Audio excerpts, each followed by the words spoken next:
Hola, ¿qué tal? Bienvenidos a Genoma Hackers, cómo darle la vuelta a tu destino biológico.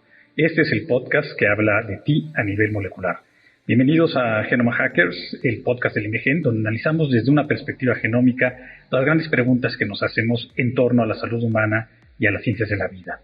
En el IMEGEN se reúnen más de 200 investigadores científicos dedicados a desentrañar los grandes misterios de la salud humana y a generar soluciones innovadoras de medicina de precisión con un enfoque social y humanitario. El día de hoy vamos a tratar un tema que quizás no nos atiende directamente a nosotros porque somos parte de una generación que nació antes del gran boom genómico, pero que tiene que ver con una visión de futuro que está en el centro de la discusión cultural. ¿Podemos generar superhumanos a partir de la medicina genómica? Y para desentrañar este misterio, contamos con la doctora Garbiñe. Muchísimas gracias por estar el día de hoy. No, gracias a ti por la invitación. Tú eres parte del IMEGEN, ¿no? ¿En qué parte estás trabajando? Estoy en el Departamento de Estudios Éticos, Jurídicos y Sociales. Que es parte de la complementariedad necesaria que tiene que tener la ciencia. No por solamente supuesto. Es el estudio en el laboratorio, sino las implicaciones que estas tienen en un momento en que lo quieres llevar a lo social. ¿Cuáles son los grandes problemas o cuáles son las grandes discusiones que ha dado origen la genómica respecto a la capacidad de transformarnos como seres humanos? Pues bueno, la genómica se inserta dentro de, en la discusión de la edición del genoma, pues la cuestión de, ¿qué pasaría si lográramos o paliar enfermedades, por un lado, o incluir características o potenciar ciertas características y con estas, pues no solo mejorar la salud y no solo evitar enfermedades, sino además, pues hasta introducir características, pues extraordinarias, ¿no? Entonces, ya hay grupos extremos que plantean de, pues ¿por qué no pasamos de esta condición humana a una condición, pues, posthumana, ¿no? Y mejorada. Pero, de cierta forma, no somos, digamos, ya los humanos actuales parte de esta revolución, es decir, la ciencia de la medicina, el arte de la medicina, ¿no nos ha transformado en humanos distintos? Por supuesto, porque hay desde hace mucho tiempo el debate de naturaleza y cultura, ¿no? Entonces, pues mucha gente dice, pues no quiero tener ciertas tecnologías porque van en contra de la naturaleza, ¿no? Uh-huh. Entonces, por ejemplo, el debate de vacunas, etcétera, o debate de prótesis, pero al final de cuentas, pues ya vivimos en un mundo totalmente artificial, ¿no?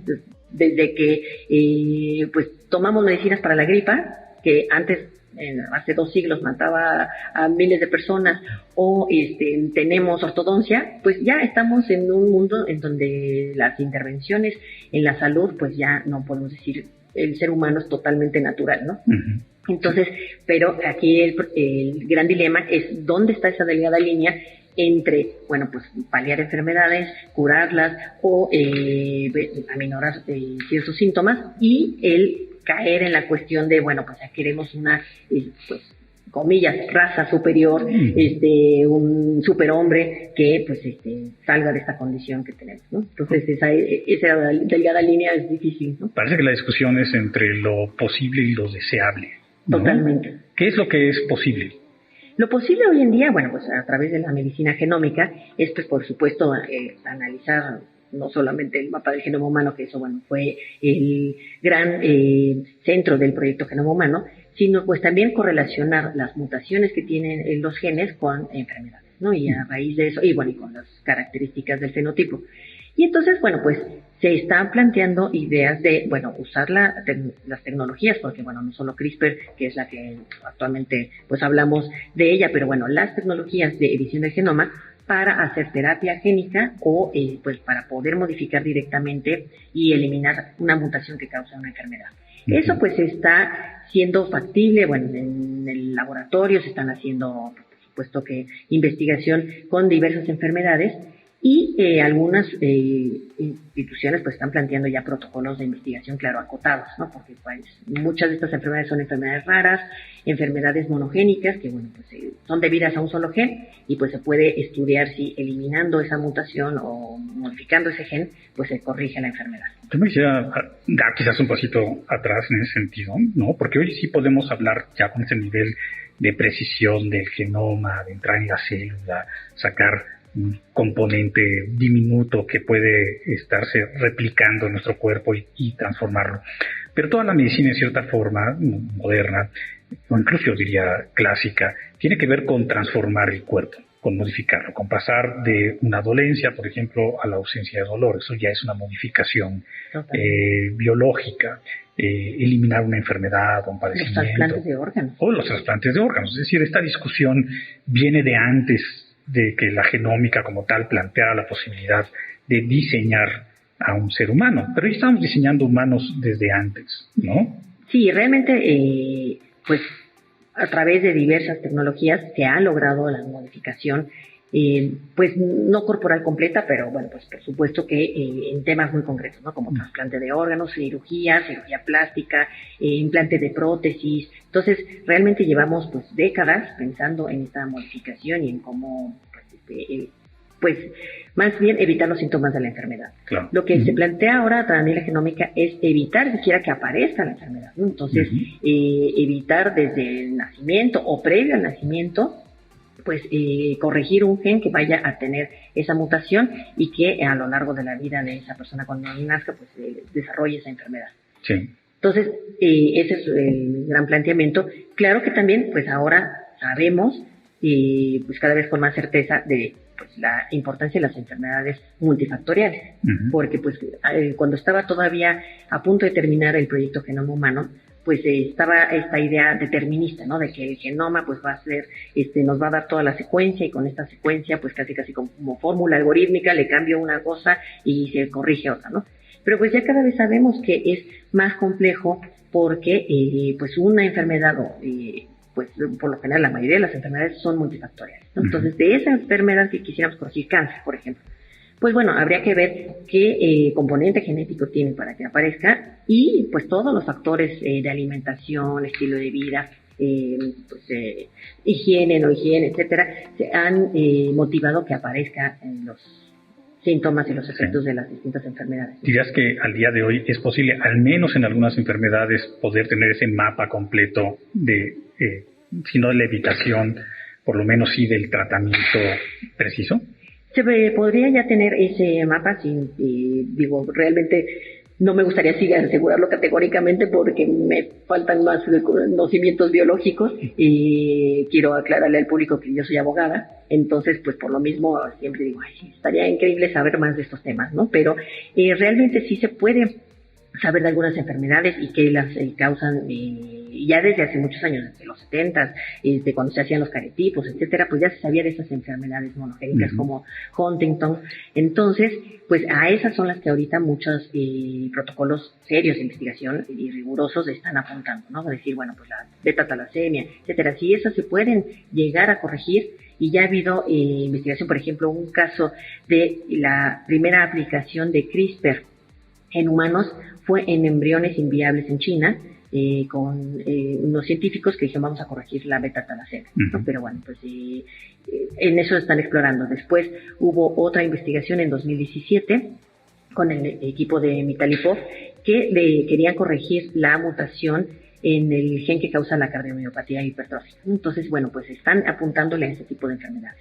Otros quisieran apuntarle a las enfermedades multifactoriales, ¿no? Que nos causan las enfermedades metabólicas, cáncer, etcétera, pero bueno, ahí es donde se ve más complejo, ¿no? El panorama, yo creo que nos falta todavía mucho tiempo para saber todos esos factores externos o los determinantes sociales de la salud, más aparte cómo interactúan esos genes con las proteínas, porque pues ya también está todo este universo del proteoma humano, ¿no? Entonces, pues, ¿qué hace que haya estas interacciones? Pues, ¿por qué se prende un gen y por qué no? Entonces todavía falta estudiar para ya decir, bueno, vamos a estandarizar un proceso, ¿no? Han salido temas muy interesantes que yo creo que no son del dominio público, ¿no? Como el concepto del CRISPR, en que exactamente consiste esta nueva tecnología, y el proteoma humano. ¿Nos podrías explicar un poco más sobre eso? Claro que sí. Bueno, desde hace muchos años 80, existían ya diversas técnicas para tratar de modificar el genoma, ¿no? Talent, zinc fingers. Y estas técnicas pues se utilizaban a un virus como vector, ¿no? Entonces justo se tenía que introducir el virus en una persona y ahí se replicaba la secuencia de ADN que iba en ese virus. No son técnicas muy precisas y es más, pues algunas han generado pues algunos riesgos, por eso la gente cuando oye la palabra terapia génica, pues puede quedar o se puede asustar, ¿no? Porque, bueno, ha habido casos de a lo mejor relativo éxito y casos pues lamentables como un chico que fue muy famoso en Estados Unidos, Jesse Helsinger, ¿no? En donde pues se llevó a cabo esa terapia y tuvo una reacción al virus, ¿no? Y pasaron los años y entonces pues para buscar técnicas más eficientes, el doctor Mojica en España descubrió un mecanismo natural en las bacterias, ¿no? Estaba analizando unas arqueas en un medio muy salino y entonces en estas seres, pues llamarles, en estos organismos, pues resulta que llegan los virus y les inoculan su información genética y entonces estas bacterias encuentran la forma como de poderla replicar y detectar cuál es esta información exógena y la pueden recortar. Entonces, pues fueron Jennifer Doudna y Emmanuel Charpentier las que, bueno, no, tomaron ese descubrimiento y dijeron, bueno, y si lo llevamos hacia la biotecnología y con esto desarrollamos una herramienta que se pueda usar para distintos tipos de genoma, ¿no? Entonces, y luego Feng Shang en el Instituto MIT de Massachusetts también pues lo llevó a cabo en mamíferos. Entonces, pues ahí fue cuando dijeron, bueno, ya estamos más cerca de poder usar una herramienta, estas como tijeras moleculares, para poder encontrar precisamente un sitio en donde recortar, en donde modificar. Y el proteoma pues sería todo este conjunto de las proteínas, ¿no? Entonces pues un gen interactúa con una proteína o con varias y ahí es cuando pues empieza también la complejidad del cuerpo humano, ¿no? Bueno, de cualquier organismo, ¿no? Porque entonces CRISPR es esta capacidad de cortar, digamos, segmentos específicos del genoma, seleccionarlos, quitarlos, añadirlos, hacer nuevas mezclas.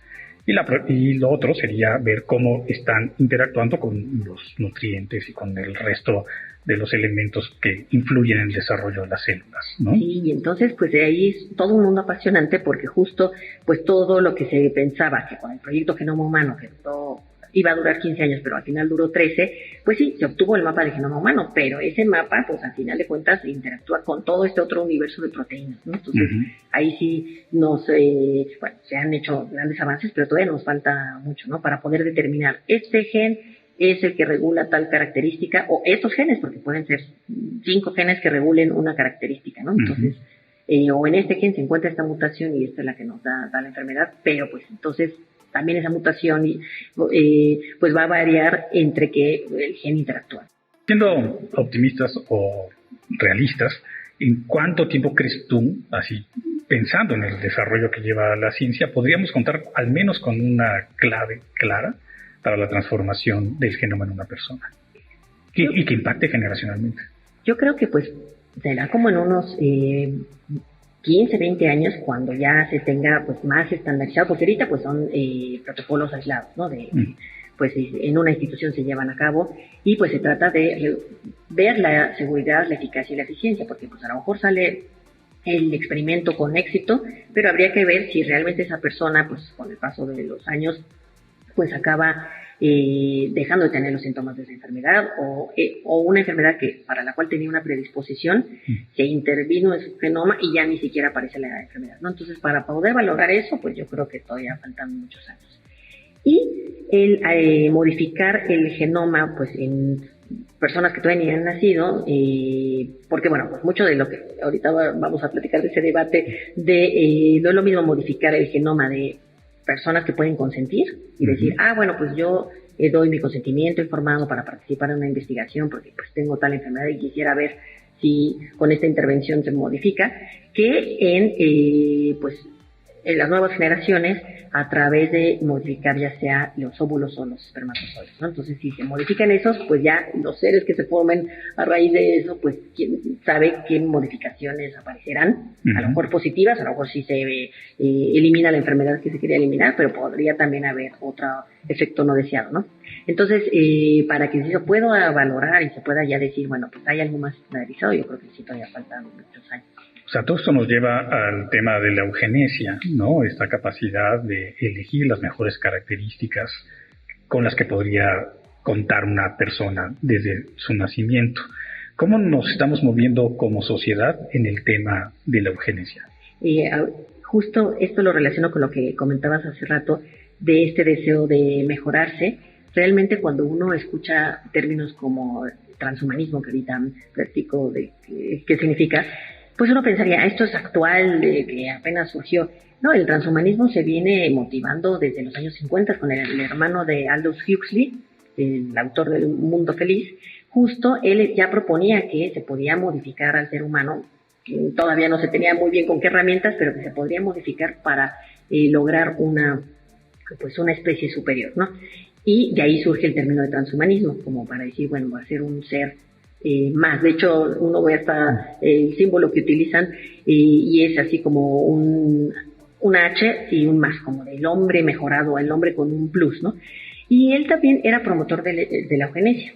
Entonces, justo pues tomando las ideas de Galton y de pues muchos del movimiento eugenésico norteamericano y europeo, pues decían, bueno, pues es que si combinamos pues mejor carga genética, lo que ellos consideraban que era la mejor carga genética de determinadas personas, pues vamos a lograr que esa descendencia pues tenga mejores características, ¿no? Entonces, pues ellos decían, bueno, pues estas personas con mejor carga genética son personas con mejor alimentación, personas que pues ya se ven que son fuertes, sanas, etcétera. Y pues ahí es donde empezaron los problemas, porque dijeron, bueno, pues ¿quiénes tienen mejor alimentación? Entonces, pues por supuesto, los pobres no. ¿Quiénes? Entonces ahí empezó ese sesgo que pues fue tan fuerte que acabó derivando en la experimentación nazi en la Segunda Guerra Mundial, ¿no? Por ejemplo, los experimentos, no solo con gemelos, sino de las granjas de reproducción, donde pues mujeres alemanas arias eran pues inseminadas o tenían relaciones con hombres también de genoma ario, pues era por toda esta cuestión de, bueno, vamos a ver qué tipo de descendencia mejorada existe, ¿no?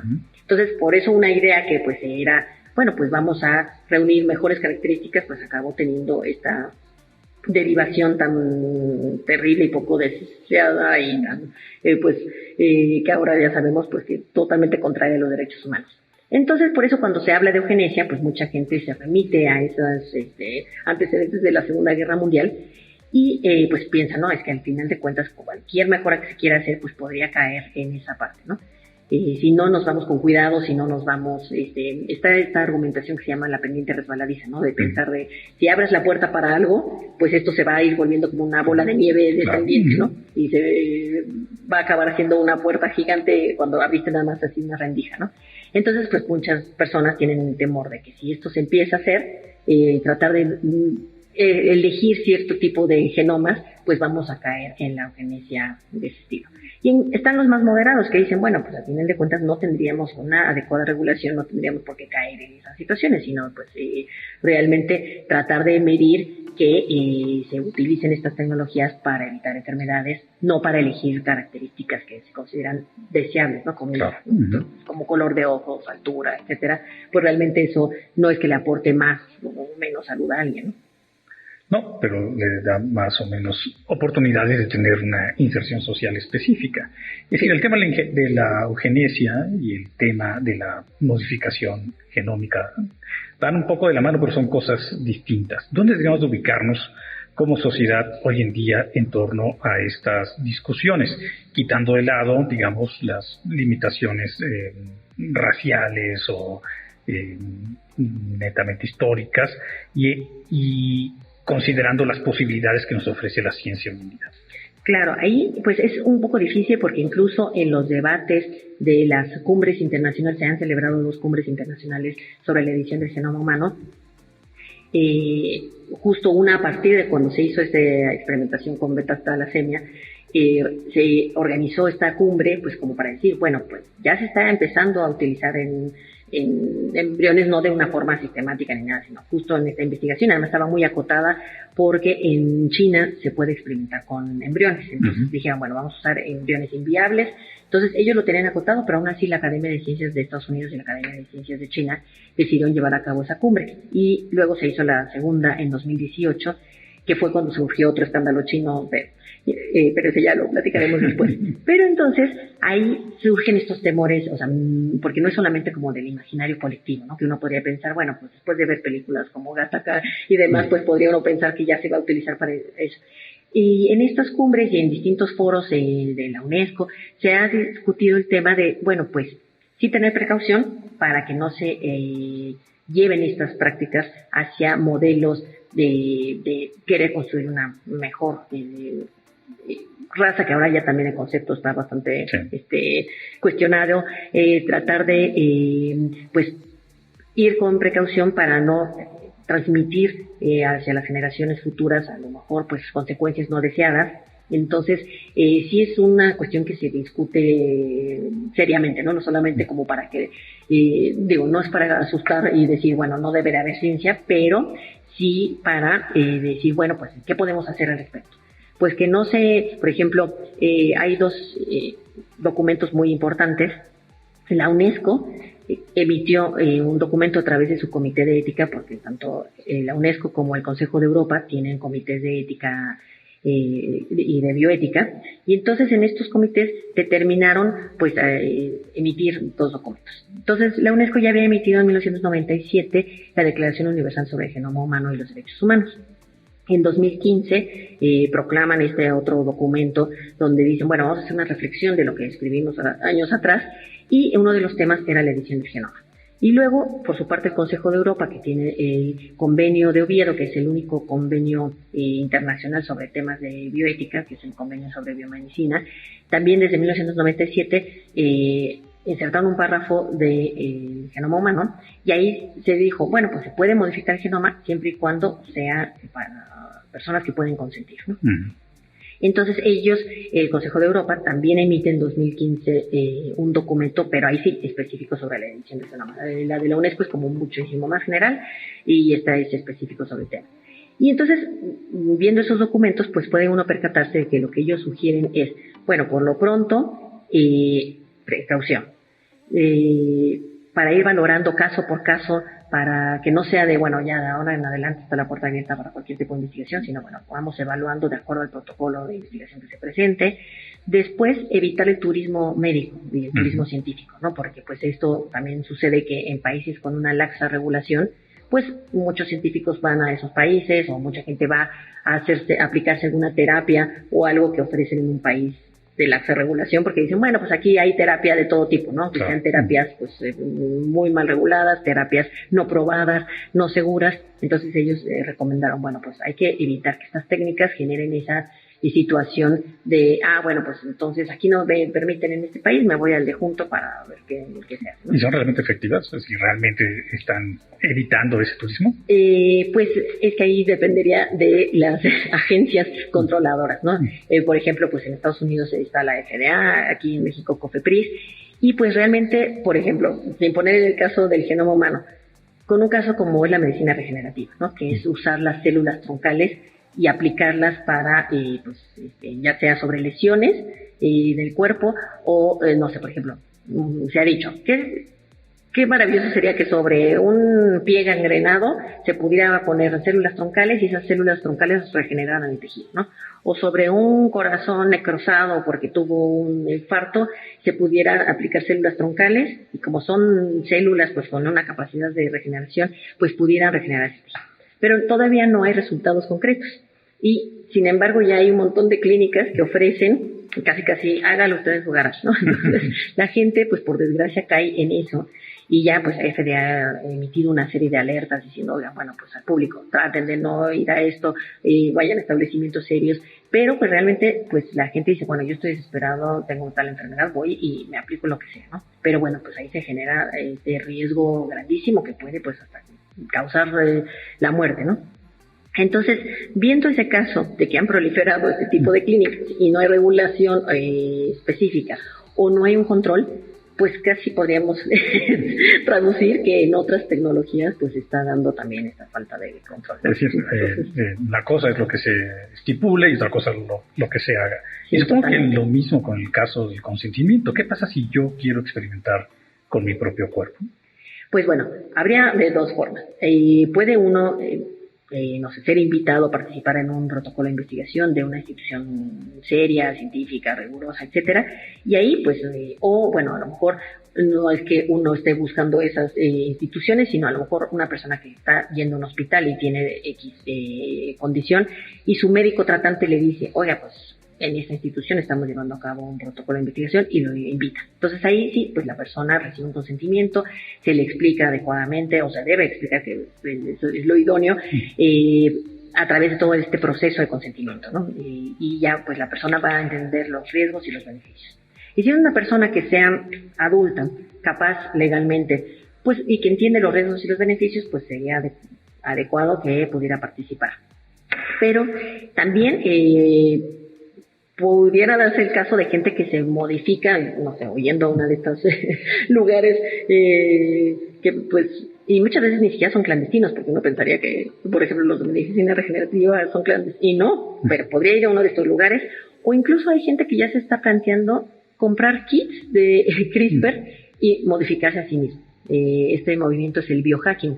El biohacking propone que la gente desde su casa pueda hacer modificaciones a su cuerpo, ¿no? Entonces los biohackers, así como están los hackers computacionales que dicen, bueno, pues nosotros estamos llevando esta información hacia la ciudadanía, entonces como los Robin Hood de la ciudadanía, pues están los que dicen, bueno, pues nosotros podemos llevar los conocimientos biológicos hacia la ciudadanía. Entonces les explicamos a través de un kit y la gente puede hacerse este procedimiento. Claro que pues no hay ningún control, puede haber riesgos, nadie sabe pues ni qué está pasando, entonces, ¿y cuánta gente se lo está haciendo o no se lo está haciendo? De hecho, uno de los líderes de este movimiento biohacker, pues justo él mismo vende estos kits, que era biofísico en la NASA, ya ahora se dedica a ser biohacker, pero pues ha sido hasta pues llamado a comparecer por la FDA como diciendo, bueno, pues es que estás poniendo en riesgo, ¿no? Entonces, este movimiento pues intenta que la gente, de hecho, tiene la frase do it yourself, y no solamente con kits de CRISPR, sino también hasta proponen que uno se puede insertar chips para distintas cosas, no solo geolocalización, sino chips para abrir puertas, para tener la tarjeta de crédito ya en la mano. Entonces, no a la mano, sino en la mano. El auténtico hombre biónico. Exacto, el auténtico hombre biónico. Y entonces, bueno, pues hay gente que sí lo está llevando a cabo. Entonces, pues esa ya es una realidad, ¿no? Entonces, por un lado, pues está toda esta investigación seria, rigurosa, y por otro lado, gente que pues lo está haciendo, y lo terrible es que pues no se obtienen resultados que pues puedan servir para la ciencia, ¿no? Que dijera uno, bueno, pues de todas estas personas que se hackearon a sí mismos, pues sí se curaron o se curaron, qué pasó, hubo algún evento adverso, no, entonces esa es la parte terrible de hacerlo por fuera, porque pues no hay una retroalimentación científica, ¿no? En cambio, pues en el ámbito científico hay una publicación, empieza la discusión, el debate, etcétera, ¿no? ¿Qué posibilidades tenemos entonces hoy en día las personas que querramos incorporar lo mejor que nos puede dar la ciencia genómica en este momento, y qué precauciones tenemos que tener para los posibles, digamos, eventos en el futuro a los cuales tengamos acceso? Claro, yo creo que como Estado o como gobierno, lo idóneo sería, el gobierno en general, no refiriéndome al país, sería seguirle apostando al desarrollo científico, ¿no? Cualquier país, entre más recursos le invierta a la ciencia, pues más posibilidad hay de que esta ciencia pues acabe retribuyendo hacia un mejor estado de salud de la ciudadanía. Como ciudadanos, pues bueno, también lo importante sería, pues uno, pues tratarse de empapar más de estos temas, saber qué hacen las instituciones, y pues acercarse a las instituciones de salud y a las instituciones de investigación, ¿no? Porque realmente si tienen dudas, si tienen alguna condición de salud, alguna enfermedad, etcétera, pues justo poder ir a las fuentes pues donde se está haciendo la investigación de forma rigurosa, siguiendo los parámetros éticos, etcétera, ¿no? Entonces eso sería como que lo idóneo. O sea, participar, digamos, en ensayos clínicos, en protocolos de investigación genómica. Exacto, entonces, y aunque no participen, pero realmente que si una persona pues quisiera saber más sobre su enfermedad, pues acudir a una institución de salud, ¿no? Que esté pues totalmente reconocida, con todos los permisos, etcétera, para no caer en esto del turismo médico que mucha gente pues acaba fomentando, porque pues hay todo un mercado. Lo triste es que existe la oferta del turismo médico, que bueno, además quiero también aclarar que hay turismo médico pues no adecuado, sino hay países en donde pues es muy cara la salud y entonces la atención a la salud y se van a otro país, a un hospital serio, etcétera, ¿no? No es como que todos vayan a una clínica clandestina.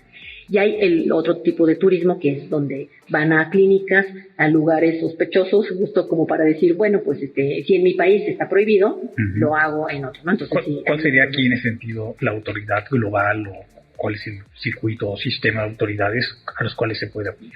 Pues bueno, entonces la autoridad global, bueno, cada país pues tiene su autoridad local, como ya dijimos, la que da en Estados Unidos, COFEPRIS aquí en México, la Secretaría de Salud. Entonces lo idóneo como ciudadano sería acudir a hospitales públicos o privados que realmente ofrezcan pues un tratamiento serio, apegado a la rigurosidad científica, etcétera, y pues también informarse más para no ser víctima de ninguna de estas situaciones. Y como autoridad global, pues realmente no es que haya una autoridad que esté ahorita, la Organización Mundial de la Salud, por supuesto, sería la autoridad global, pero ese control pues queda al interior de los países, ¿no?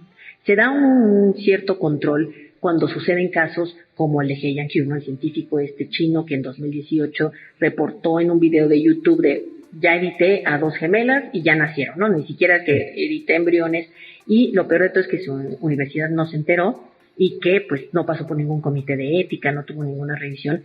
Entonces pues ahí es cuando pues se levantan las alertas y entonces pues ya en muchos países empieza o a regular al interior o empieza pues estos documentos a formularse. Por ejemplo, hay 2 documentos de ciencia y tecnología en Europa y en la Organización Mundial de la Salud, entonces posteriores a lo de He Jiankui, ¿no? Porque los otros documentos que señalé eran previos al tema de He Jiankui. Entonces, pues ya empieza esta preocupación de, bueno, ya vimos que alguien lo hizo, entonces pues regulemos, ¿no? Pero no hay una autoridad o nadie se daría abasto a llevar el control de todo lo que está pasando en el mundo, ¿no? Entonces, eso sí es una cuestión local que los gobiernos tienen que verificar quién está llevando a cabo los protocolos de investigación, quién lo está haciendo adecuadamente. Aquí en México, por ejemplo, la Comisión Nacional de Bioética pues regula cómo están conformados los comités de ética en investigación. Entonces, pues también esa es una forma de mantener un control de que cada institución tiene que tener un comité de ética y un comité de investigación, y unos revisan la metodología y el comité de ética revisa que cada protocolo se apegue a los principios éticos, ¿no? Entonces, por eso es que pues se deja ese control un poco pues más a cada institución y a cada entidad federativa, a cada estado, país, porque sería imposible que así mundialmente se pudiera controlar esto, ¿no? Claro. Entonces, digamos, la expectativa y el reto es cómo llegamos a ser más que humanos sin pasar por convertirnos en un Frankenstein, ¿no? Ese es el gran reto porque, pues claro que todos, pues el ser humano siempre ha querido mejorar, ¿no? Y lo vemos desde la mitología griega, ¿no? Con Ícaro, ¿no? Pues siempre se ha querido salir de la condición humana, establecer más capacidades, no sé, pues por eso se ha inventado el avión. O sea, temas de, no podemos hacerlo naturalmente, pues hagámoslo artificialmente, ¿no?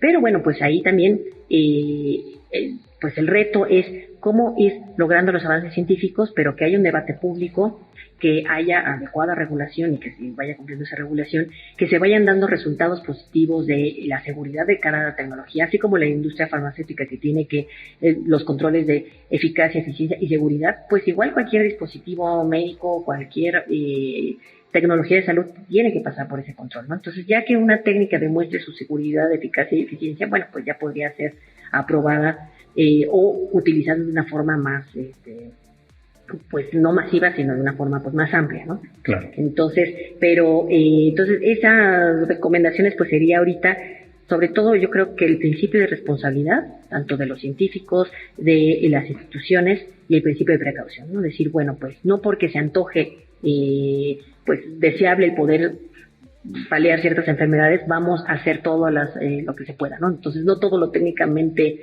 factible, pues tiene que ser éticamente aceptado, ¿no? Y ya, pues, con esa precaución, que no es una prohibición, porque luego mucha gente piensa que hay obstáculos a la ciencia, sino más bien ir viendo paso a paso qué va funcionando, qué no, qué se reporta también en los demás países a través de las publicaciones científicas rigurosas, pues qué vieron que sí funcionó, qué causa algún riesgo adicional, etcétera.